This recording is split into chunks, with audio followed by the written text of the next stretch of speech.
Welcome everyone to the third and final day of the ACT Festival of Treasury Transformation.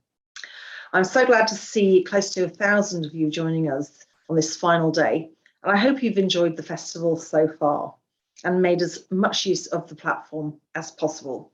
It's full of helpful resources to aid your networking time and help you in your journey to Treasury and digital transformation. If you're joining us for the first time today, please note that all is not lost. You can find all the sessions from day 1 and day 2 on demand now in the Agenda Live and On Demand tab on the left-hand side. All live sessions from the whole festival will go on demand after they're shown and will be available to watch until the platform closes in 2 weeks' time.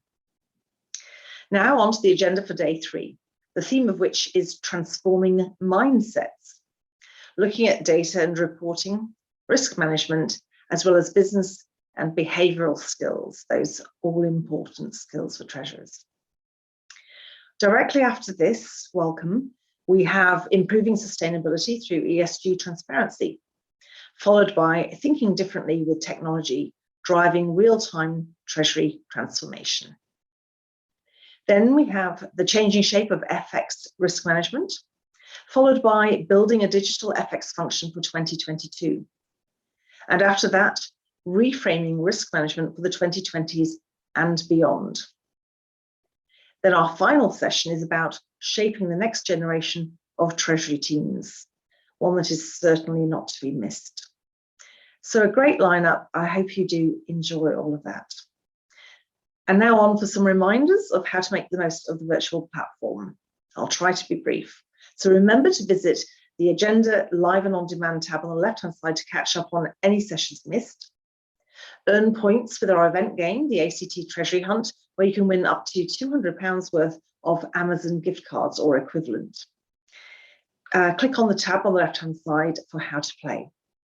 Take the time to visit the exhibition hall, where you'll find loads of wonderful resources and the profiles of our valued sponsors and supporters.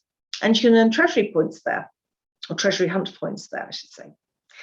Here you'll also find the profile of the ACT with the information available on ACT qualifications, learning and training, plus some of our upcoming live events, including the next Deals of the Year awards returning in 2022 live. The deadline for nominations is Monday, the 29th of November, so please do get those nominations in before it's too late, and we'll see you there at the dinner next year.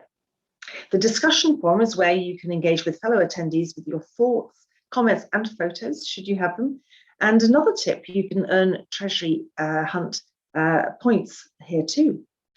So remember to give us your feedback via the survey tab, where you'll be entered into a prize draw, giving you the opportunity to win a further £100 or equivalent value of Amazon gift cards.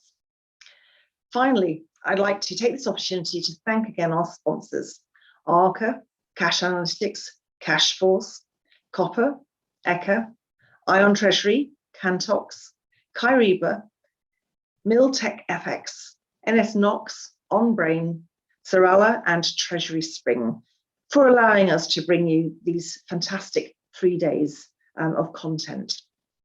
Please now join me for our first session of the final day of the festival, where we look at improving sustainability through ESG transparency. Have a great day. Welcome everybody. Thank you very much, Caroline, for that introduction to us all. I'm very pleased to be here and with an interesting discussion on improving sustainability through ESG transparency. So I hope everyone's enjoyed all the sessions that they've had already and the ones to come. But what we'll do a quick introduction of myself and then go around the key or the panelists here as well. And then we'll get stuck into some really interesting conversations and debate, because this particular area is obviously one that is fairly new to us all, but is also evolving substantially. And there's some quick developments, and there's many different players in the market here as well, about different associations and different policies around the world. So it's a really key topic here. So my name's Adrian Sargent. I'm from ESG Treasury. So we've got a focus on obviously ESG and Treasury consulting, and been part of many different discussion groups, forums, and also set up a couple of other associations as well to drive forward ESG in financial markets as well. If I just ask the panelists to introduce themselves and just give a little background, obviously, about yourself, the company, and some key ESG and items to start with, and then we'll go into the discussion. So, Miguel, if you would like to start off, that'd be great. Thank you. Sure. Hi, everyone. Thank you, Adrian. And by the way, happy Thanksgiving to those of you that celebrate that here online.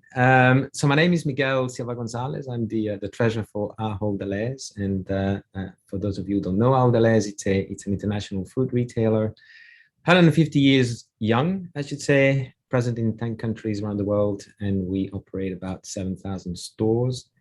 The majority of our business is done on the east coast of the United States, but we're also present in the Benelux and Eastern Europe.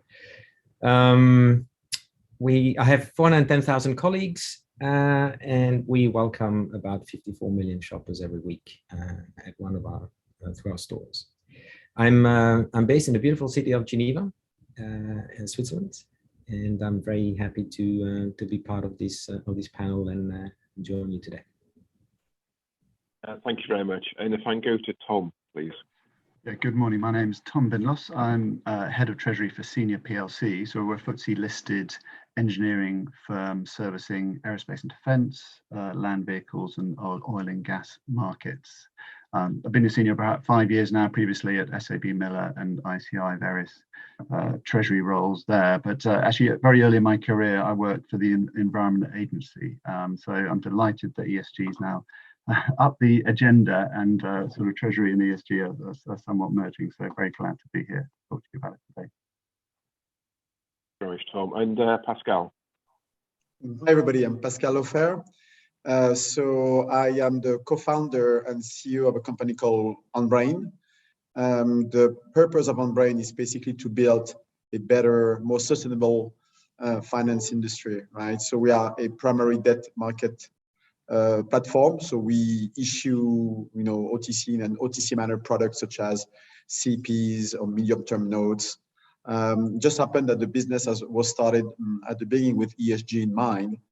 So we could do it the traditional way or the ESG way. So that's definitely a subject which is really dear to me today. Thank you very much, Pascal. And if I just remind the audience as well, then you've got access to Q&A. So if you've got some questions you'd like the panel to answer and for us to discuss, then please put them in there. If there's any comments that are made that you'd like further clarity on, or it sort of triggers some further thoughts, then please use that Q&A option there, and we'll bring those to the fore as well, and hopefully get through all the questions that are there. So I mean, I think if we dive straight into this, we've obviously got a number of different perspectives on the panel today. We've obviously got a couple of different industries there, both international, and we've also got Pascal from the technology side of things. So I wonder if we can start just and say from the treasurer's perspective, what issues are you seeing? What different measures do you think need to be completed, and how do we take that forward? So I think if I go to Tom first, you've also got a passion for this as well, given your Environment Agency sort of starting side of things. So if you can give us some perspective, perhaps from your history or from your start of your career, and then also what you're seeing now as well, what you think you need to do, and the like. So it's over to you, Tom. Yeah, certainly. So, I mean, I think I'll start with Senior PLC. So in terms of ESG strategy, we set targets in 2015 on sustainability, and there were 5-year targets, and we met those. And we've been quite progressive on that front, and actually in 2020 set Science-Based Targets Initiative, SBTI targets, and we're actually the first in the aerospace and defence industry to do so. So, on the sort of sustainability side, we feel we're moving in the right direction. Clearly there's, we've not set zero-based targets yet, and there's certainly more to go, and that will change over time. But in terms of ESG being core to the company's strategy, it's very much core. So on the Treasury side, I suppose we've you see the green bond market, and so the greening of finance has been developing at pace, and I suppose at Senior we're slightly behind that.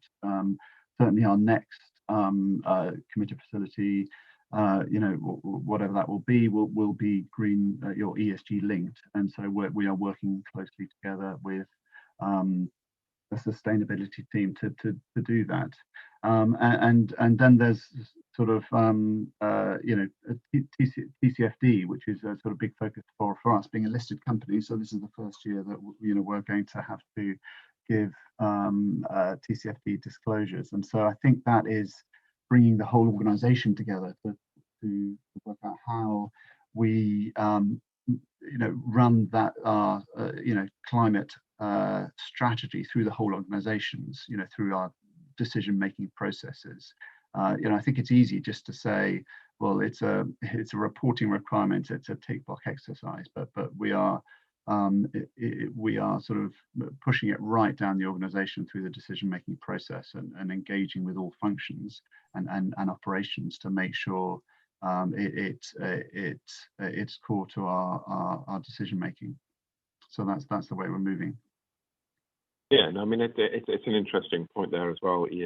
About the strategy, and quite often treasurers have to influence the strategy at board level, and interest, so the direction of the company. But that strategy also needs to be implemented all the way through.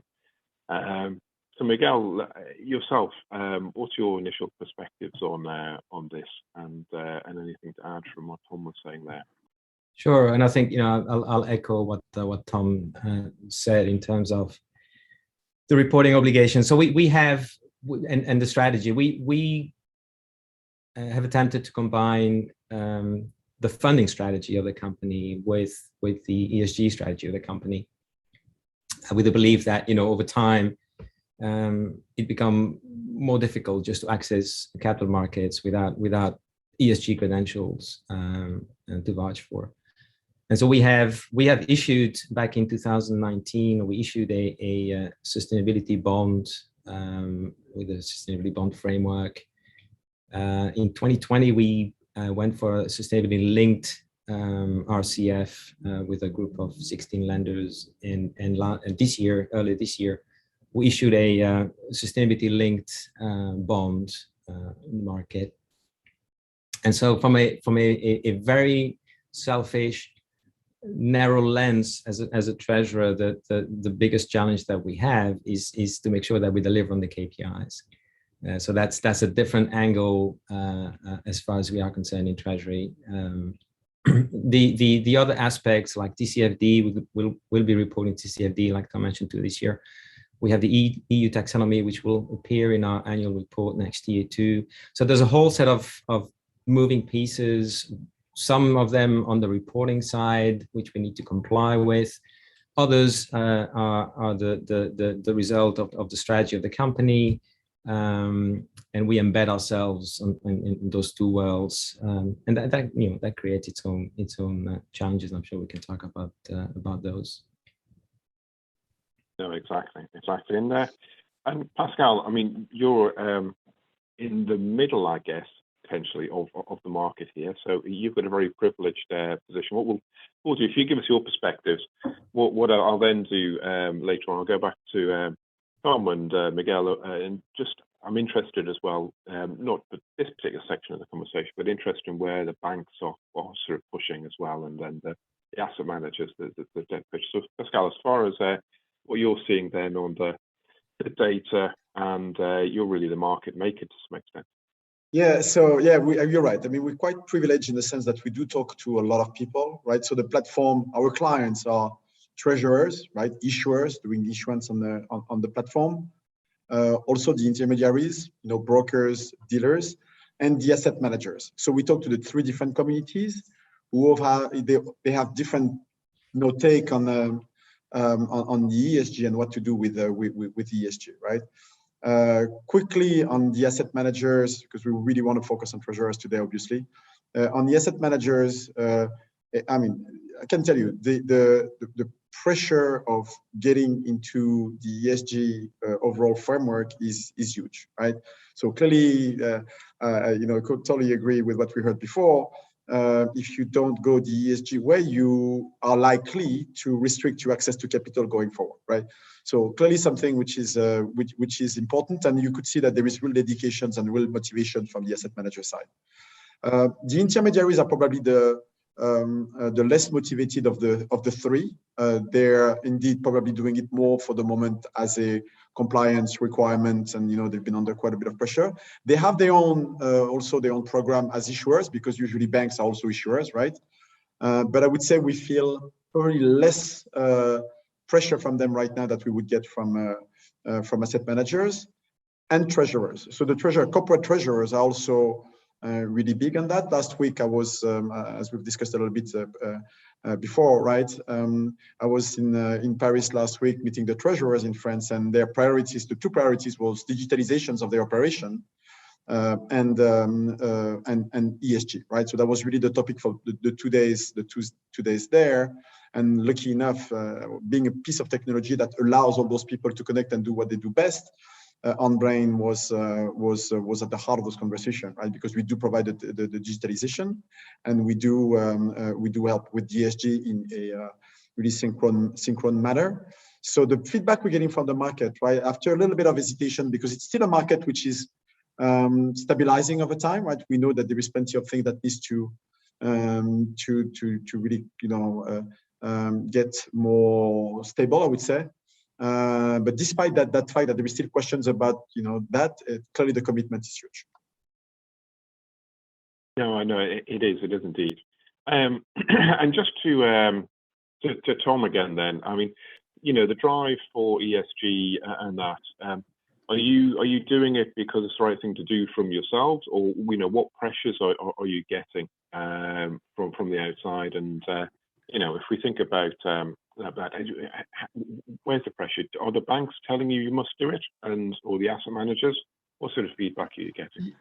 Yeah, I wouldn't say it's the banks, but as I said before, we set targets in 2015, which I suppose is fairly early. If you think about the ESG focus, has maybe been the last 3 years, but I would say it's just one of the first topics of conversation in every meeting now. So our shareholders, our analysts, are not just wanting to speak to investor relations. That our director of sustainability is engaging much more in those conversations. They want to understand our strategy, and they want to understand our ESG metrics. And in fact, there's obviously a lot of other rating agencies who are now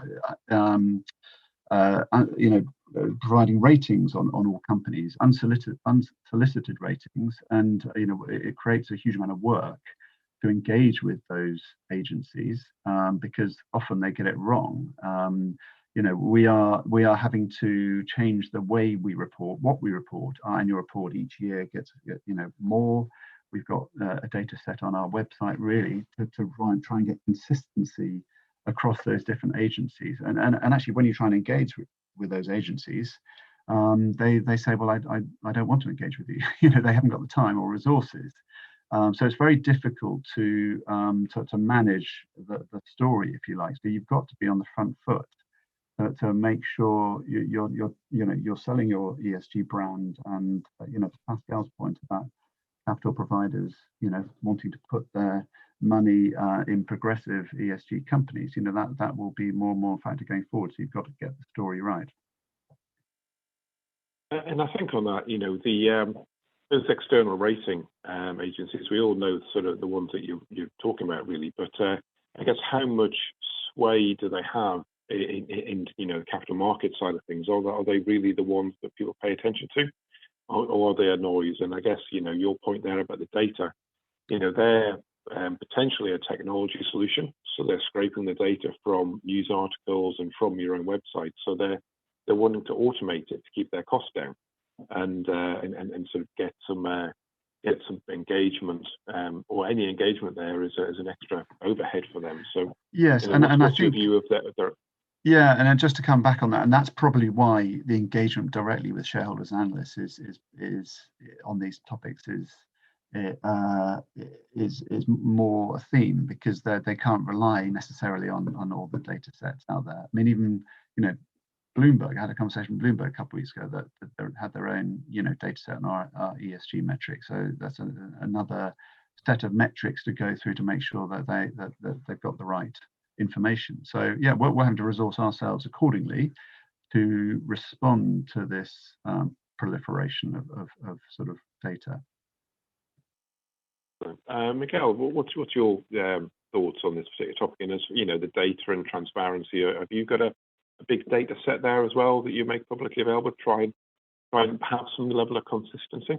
That's right. Yeah, we've sort of integrated the ESG reporting into our annual report structure. In the past, we used to have it as separate reporting channel. So now it makes it a bit easier for us as well, just to integrate the whole thing. Now I would add, we obviously have, which is a challenge, a whole spectrum of different stakeholders when we talk about ESG. When we talk about the rating agencies, our traditional credit rating agencies, but now the MSCIs of the world, Sustainalytics and so forth, that are also I wouldn't say reaching out necessarily, but questions are being asked. We are, for example, part of the DJSI index, and therefore we need to provide information to them as well. So that's a whole different data set. The advantage of having that conversation with these agencies is that we also get feedback in terms of what matters to investors, what matters to NGOs, where the market is sort of going, what the focus areas are. So we get a feedback loop, which certainly our ESG team finds extremely important. Another group of stakeholders that is becoming more and more important, I'm sure for many companies, are our own employees. When we issue a traditional bond, basically nobody cares other than ourselves. When we started doing these green financing, all of a sudden a lot of interest came from the organization itself, from the younger generation, to try and understand what it is that we were attempting to do. So yeah, there's also some pressure internally. And then we have, I mentioned the ONGs. I think it's becoming, for a listed company, a very big source of dialogue, sometimes conflict, hopefully not too often.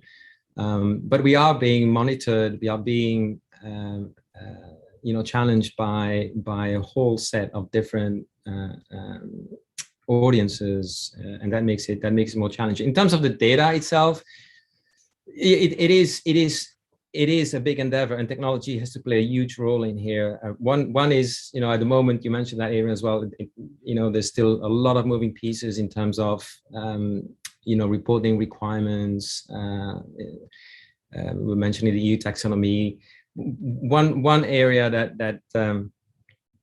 that is important here is the ability to actually have a process to collect that information. We have at Delhaize, we narrowed it down. We monitor about 10 KPIs, ranging from food waste, decarbonizing the company, plastic, but also D&I, diversity and inclusion, human rights.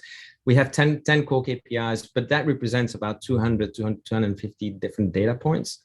And so it's a huge task to be able to reliably collect that information, to have the necessary assurance, because it's embedded in the annual report.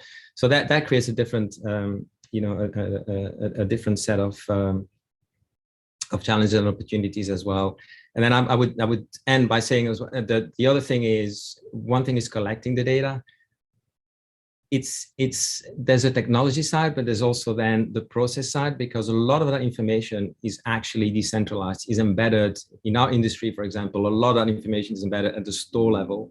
So you need to create processes that are extremely fine-tuned to the core business, and be able to upstream that information to Treasury or ESG teams, or the accounting reporting teams.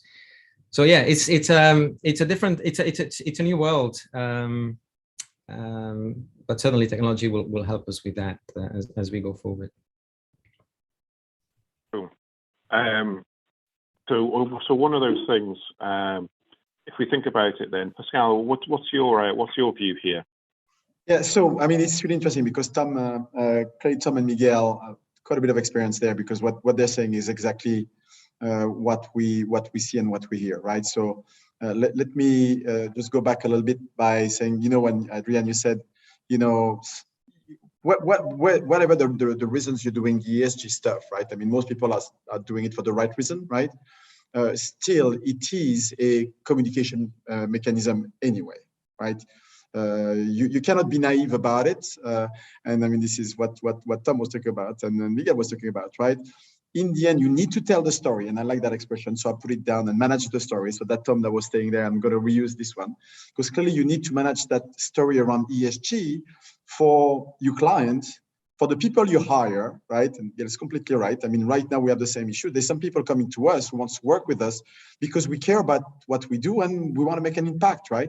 And you want to have that kind of employees coming to you. So it's also a communication toward the people you hire, and obviously, as we've discussed before, the investors get the right financing at the right price. So it's a communication tool. The data and the complexity of managing that data is also real, and there is two kinds of data. Miguel talked about the internal data and all the processes that you need to set up so you can actually manage your KPI in a way which makes sense and also which is transparent in some ways. And there is plenty of challenges over there. And there is the external view that also matters, where indeed, like Tom was saying, some agencies is going to rate you and sort of change your story without you even knowing that the story has changed, right? And you can all of a sudden be with your CEO and just say what's going on here and don't even know about what happened because it's just something that just happened on the marketplace, right? And technology needs to play a role. Platform like Onbrane can solve some of it. So for example, we have a powerful data module that tries to collect as much information as we can on the ESG, what's available out there to help indeed treasurer manage their story. That's one aspect of it, but then there is really heavy processes within the company to manage the information, collect the KPI and manage that, right? So it's a really big project going forward. So I want all the treasurers to know about that because it's coming their way, right? So they're gonna have to do that. Technology will have to help, especially we are in a phase where we're still normalizing all those data. There is still a number of standards out there, so it's also changing over time. And there is that big transparency idea and the whole new technology around blockchain technology, the whole notions of Oracle and how do you actually stay. I mean, all that is coming your way, guys. So technology is coming, yeah, for sure, for help to help, but also to challenge you a little bit. Yeah, and I guess if we stay with you, Pascal, just for a second here, and we'll go back to Tom and Miguel as well for the next bit. But we've mentioned a number, or you've just mentioned a number of standards. The ones that are mentioned by Tom and Miguel so far are EU taxonomy and TCFD. Now, there's obviously many other ones there. I mean, I've got an idea of another one that I'll talk about in a second. But for the audience, what other standards do you see, Pascal, there that are really coming to the fore? I mean, I'm just going to answer a little bit differently, right? Because we work with the regulators, and the regulators all have their view of the standards. And when we had to build our own framework, we had to also kind of choose one, right? And it could be scary at first, but if you actually look into all those standards, you'll realize that most of it is the same thing, right? So there is a big core of data, which is the same data, and then there is a few things around it that just make them a little special. So that's the way we really built our framework ourselves, saying it's compatible with all the major frameworks out there, and technology can also help you, move from one standard to the other, and then it's not such a big deal anymore, right? So I think it's really the way to look at it. It's not to be too intimidated about it. And get a little bit of technology help to make sure that you get the core data there, and then add whatever's missing from one standard to the other. No, man, that's very good. And then Tom, Miguel, anything you'd add for that, Tom? I mean, I suppose I would add that I suppose these voluntary reporting frameworks are here to stay for the time being. So we've opted to we've been with CDP for 5 years, and we're going to do TCFD. There's GRI. There's so many, but you just have to choose the ones that are applicable to you and work with them for the moment. I mean, I think clearly at COP26 they announced the International Sustainability Standards Board, and although that is being set up at the moment, and that will provide an overarching set of consistent, transparent standards. But I mean, that's not going to be available for several years, I would suspect. So we're stuck with these sort of different voluntary codes for the interim. But I mean, the good news is, a lot of corporate financial institutions are signing up to these on a voluntary basis. So that's a positive step. But we're stuck with the myriad for the time being. Miguel, your views? You just on mute there, Miguel. There had to be one, and to me, there's a myriad of different standards. Although to Pascal's point, they tend to gravitate to the same sort of key concepts. We see the added complexity of being a company with operations in Europe and operations in the United States. So again, the regulators, the SEC has a different view, is slower in implementing some of these things. But fundamentally, I think we're all heading in the same direction. Another important area is collaboration. I think a lot of these ESG deliverables cannot really be implemented on a standalone basis by each company individually. I think we need to collaborate much more, and through industry bodies we do that already, and we see a receptiveness to that kind of initiatives. And then thirdly, we also team up in broader, looser structures. Like for example, for plastics, we work with the Ellen MacArthur Foundation. For food waste, we work with the Global Consumer Goods Forum. So I think it's still a bit murky, but it's moving fast. It's pointing in the right direction, and we need to keep up and collaborate. I think that, to me, that's a key word, is to be able to collaborate with others. Yeah, no, it is. And I guess one of the questions I've got, I mean, I know that PCAF, so the Partnership for Carbon Accounting Framework, is one that the banks have looked at.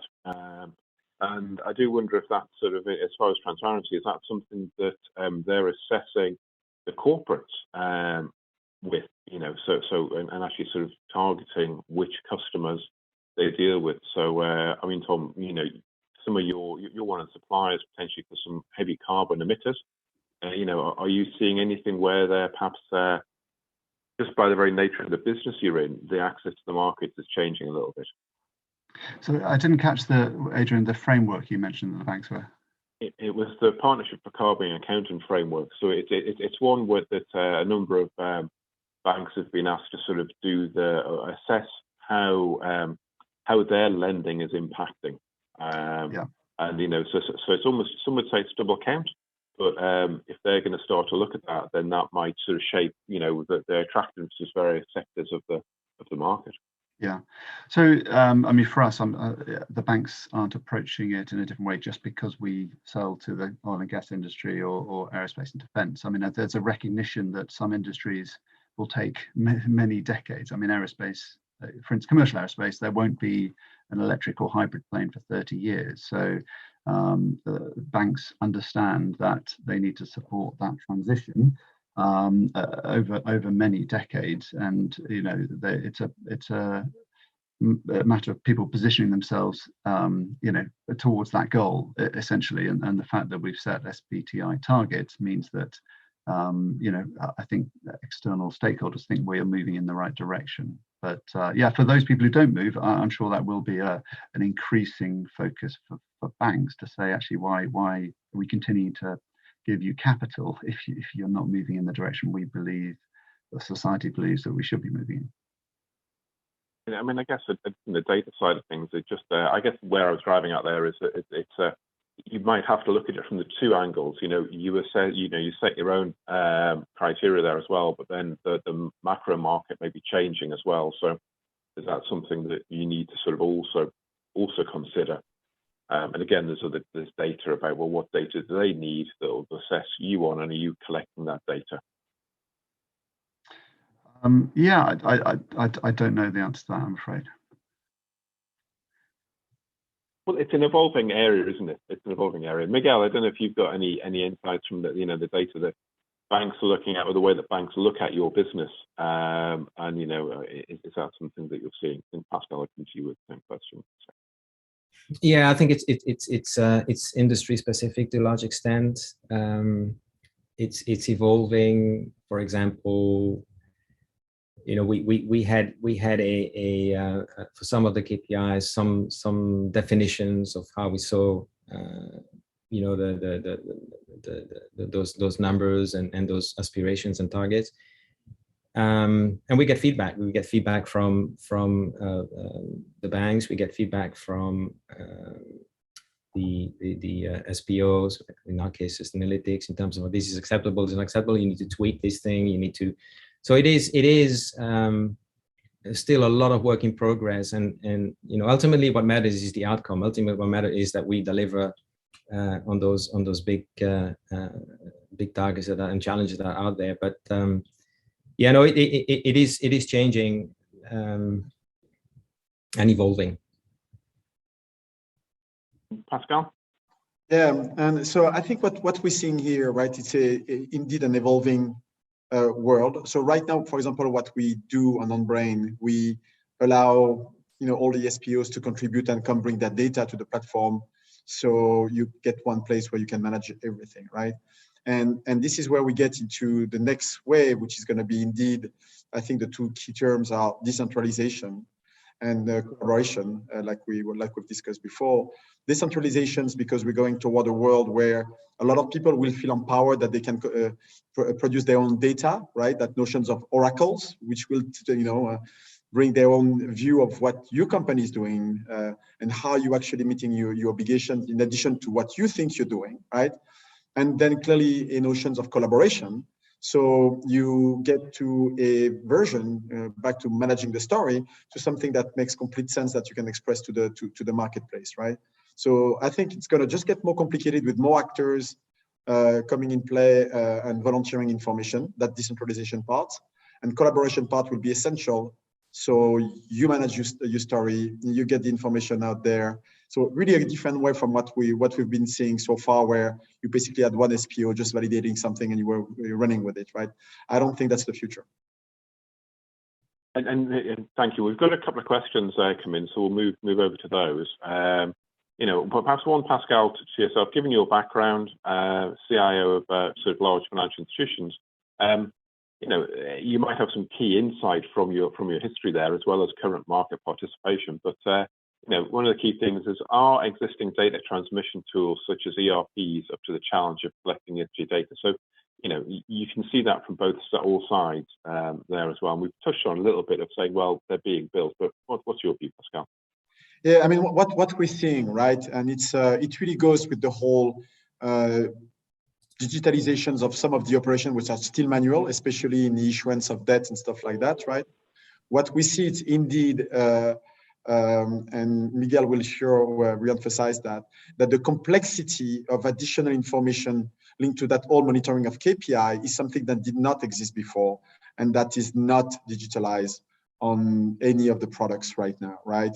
So there's a lot of work to be done specific to that, to ESG, which the systems are not ready for right now. And as I said earlier, right, two sort of datas, internal datas, right? So that's the ERPs and stuff like that needs to evolve to be able to collect information internally to report on those KPIs, and external data. And how do you manage, unformatted data, unsolicited data that comes to you? So a lot of work there. Right? And Miguel, your views, you already touched on it, with your sort of significantly distributed set of data points in stores, and we're all used to sort of point of sale machines, but some insight there as well. Is your system up to it, I guess, or is it being evolved? Well, the transparent and honest answer, no, our systems are not up to it. no systems are, and we trying to squeeze in as much as we can into our existing infrastructure, our existing ERP, our existing consolidation systems. So it's a lot of that has still to be invented or implemented, but no, it's certainly not perfect. And another element that is very different in the ESG world when it comes to data collection compared to what we normally do for our financial reporting is that financial reporting, we rely on our own information, our own data. When it comes to ESG, as an example, plastic, well, we play a role obviously in that component, but we're not the only ones. And so, for example, we also need to collect information from our suppliers in terms of the plastic that they use when in the packaging that we sell in the stores.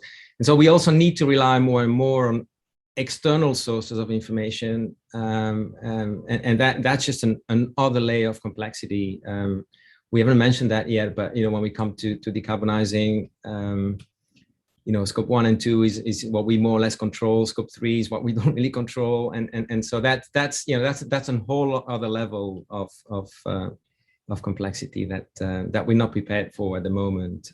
Certainly, things we need to develop. And Tom, I mean, given your industry, I would have thought you'd have some quite complex systems there for data and manufacturing and all that kind of good stuff. But how does it work for ESG? Yeah, I mean, very similar to Miguel, actually. We've adapted our financial reporting systems to cope with the extra non-financial data. So it works for the moment. It's not ideal, but it's evolving rapidly. So we're keeping up with the change. I mean, clearly there are a lot of ESG data systems out there. But do you want to implement and to pay for licenses of another system? I mean, I think the financial systems will evolve to collect this data. And I couldn't agree more with Miguel about our scope 3 emissions. We wrote to our suppliers, our top 300 suppliers this year, telling them what we are expecting from them moving forward, and that's a huge challenge for us. Not just data, but engaging with all those parties, and we've signed them up to carbon commitments, so they need to come along with with us on that journey. So that's going to be a challenge. Yeah, and just to add a little bit, and we've just talked about the E, not the S and the G, right? Which is another two additional level of complexity that comes after that. Well, it does. I mean, that's a very fair point there, Pascal. We do. I mean, E is the big gig in town at the minute, but S is very, very relevant. Labour practices, all that good stuff. We know of a couple of key ones that have been in the press. And the G. G is very much perhaps on the transparency side. So this conversation to some extent in that G area. A lot of people and a lot of financial institutions, corporates think they've got very good governance, but just because you have a committee and you have the right voting on that committee doesn't mean to say you're being transparent, sharing the right data and all that kind of stuff, which you need to govern the business. We've got a linked question here as well, which is interesting. It's about data assurance. And is it a role for audit firms? Do we trust them to give various investigations, given the various investigations underway on by sort of the FRC? So there's a lack of trust, I guess, of the quality of audit firms, but also perhaps, Tom, to some of your points about the third parties doing a credit or ESG assessments without engaging. Then how can we trust them? So there's none. Who should assure what data, Tom? A good question about the sort of unsolicited ratings. I don't know who should assure those, because who's in control of it in a way. But from our own KPIs, so they are externally assured. So we get a combination of our auditors and other assurance providers to make sure that they are verified. I mean, at the end of the day, if it's a number that sits in your annual report, it has has to be checked. You know, every auditor likes to tick it off, so it has some sort of validation. But yeah, I mean, whether the audit firms have the expertise in this area, you know, I'm sure they will be sort of beefing up their ESG teams. I mean, in fact, talking to banks yesterday on this subject, you know, they're clearly resourcing ESG skills within the bank so they can support this area, which is changing fast. Miguel? Yeah, so we also get our assurance from our external auditor, because we integrate that reporting into our annual report. I think, and maybe something I'll add to what Tom said is we also need to upgrade the skill set within the organization. So now we're talking specifically about Treasury, and we needed to have the team develop skills in that area. But it's true for the whole organization. I mean, this is something that you know, the quality of the data collection depends also not only from systems, the availability of the information, but also from people that understand what they're trying to do and what we're trying to do. So we also have programs at Delhaize to beginning with the finance functions across different organization and entities to be aware of ESG, to be kept abreast of developments, so that they can also provide their input and go back to their own structures locally to help us out with that information. All right. And I mean, Pascal, you're at the real center here. You've got lots of data in and out. You know, do you get lots of auditors asking you to extract data and supply, or what's your view there? Yeah, so I mean, for us, we're looking at it from a different way, right? So basically, we are a collector of data. We are a neutral actor on the marketplace. So we have, you know, no opinion on the data itself, right? It's really for our users to do what they need to do. But clearly, access to that data is something which we see a lot more. And actually, what's getting interesting now as well is not only people within the companies, people outside the company who may just want to have an interest following what's happening on one company or the other, whether it's for well, knowing the life of the company. Am I going to work with that company? Am I going to, you know, buy that stocks? Am I going to? So it's interesting to see that it's a new set of data which is out there, and people are trying to find the value the value we need for the moment, right? Us, we just provide it. We collect it, we provide it. And we've got one final question that I'll ask, and then we'll wrap up in a couple of minutes. But you know, we've got one very gracious question. So thank you all for your great presentation. So thank you for whoever submitted that. You know, who should influence and how to motivate the leadership to include digitization and ESG into the business strategy? So you know, that's a really key one. Miguel, your views on that? It's an interesting question. I would say, you know, it'd be worrying if management still needs convincing of the importance of this. We just mentioned that, and Tom said that very eloquently. You know, shareholders, activists, they're all knocking at the door. That's a topic that is of prime importance. So I would assume that this is more and more prevalent as well in supervisory boards and management boards, and then I think the pressure internally, we feel it. You know, there's a pressure from the organization. I just lost Miguel there. Tom, do you want to carry on there? Yeah.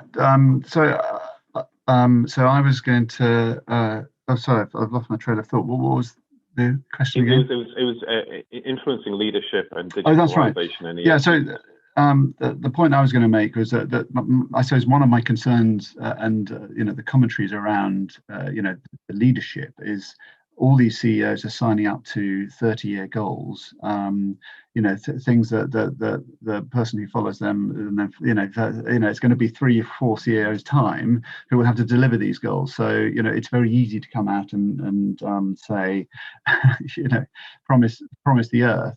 And so that's a concern. But I think more and more at the moment, sort of executives' remuneration is being linked to ESG, and I think that's really key to focus their minds in the short and medium term, to make sure that everything is aligned and it's moving in the right direction. And I think that's one key way forward.